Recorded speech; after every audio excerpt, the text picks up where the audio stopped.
জয় হিন্দ বন্ধুরা, আশা করি আপনারা ভালো আছেন। আমি আপনাদের বন্ধু এক্স সোলজার ফিরদৌস মণ্ডল, আপনারা হাজির প্রি ডিফেন্স একাডেমিতে। আচ্ছা, আমি যে বলি এক্স সোলজার, তা সোলজার হতে গেলে তো কোনো একটি জিসিতে ভর্তি হতে হয়, তাই না?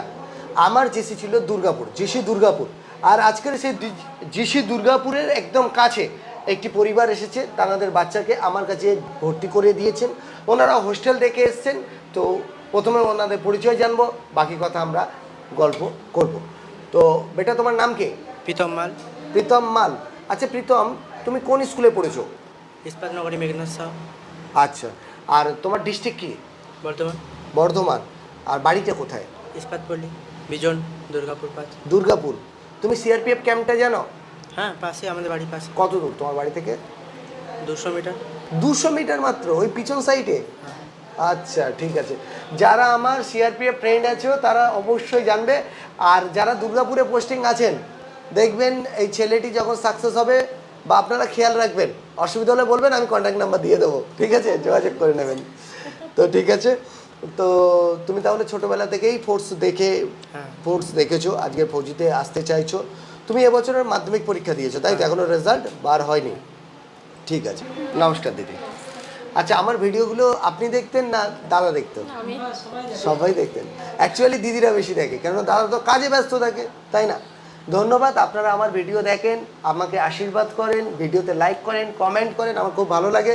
তো দিদি আজকের বাচ্চাকে দিয়ে যাচ্ছেন, আর এবছরও মাধ্যমিক পরীক্ষায় পড়বে, অর্থাৎ 11 এবং 12 আমরা ওকে পড়াবো, সাথে সাথেও চাকরির জন্য রেডি করব। এটাই ব্যাপার। আপনি গিয়েছিলেন হোস্টেলে কোনো সমস্যা কিছু যদি দেখেন? ওই হোস্টেলে গার্ড ছিল? ওই হোস্টেলেই খাওয়া দাওয়ার ব্যবস্থা আছে তো? ওখানেই পড়ার ব্যবস্থা আছে তো? তো সবার সিঙ্গেল বেড আছে তো? কোনো অসুবিধা হলে একদম নিশ্চিন্তে আপনারা এই ভাইকে বলতে পারেন, ঠিক আছে? আর হোস্টেল ইনচার্জের নাম্বার আপনাদের কন্টিনিউ থাকবে, আপনি ছেলেকে তাড়াতাড়ি দিয়ে দেবেন। আর যদি কিছু বলতে চান, দুর্গাপুর থেকে যদি কেউ আসতে চায়, তাদের কি বলবেন? আসতে পারে? আসতে পারে।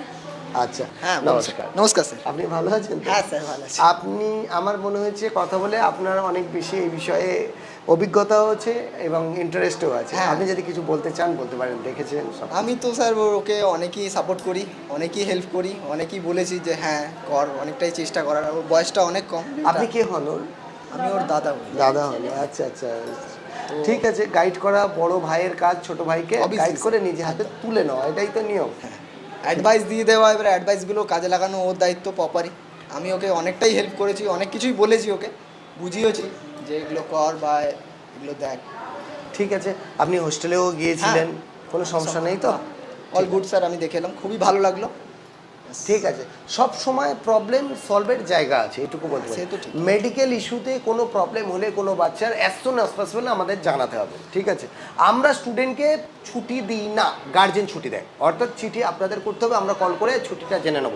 দ্বিতীয় নাম্বার, স্টুডেন্টকে অবশ্যই রুলসের মধ্যেই চলতে হবে, সকাল থেকে রাত পর্যন্ত কোনো নেশা করা যাবে না, স্টুডেন্টের হাতে মোবাইল থাকবে না। যে নির্দিষ্ট টাইম আছে সেই নির্দিষ্ট টাইমেই আপনারা ফোন করে খবর নেবেন, ঠিক আছে?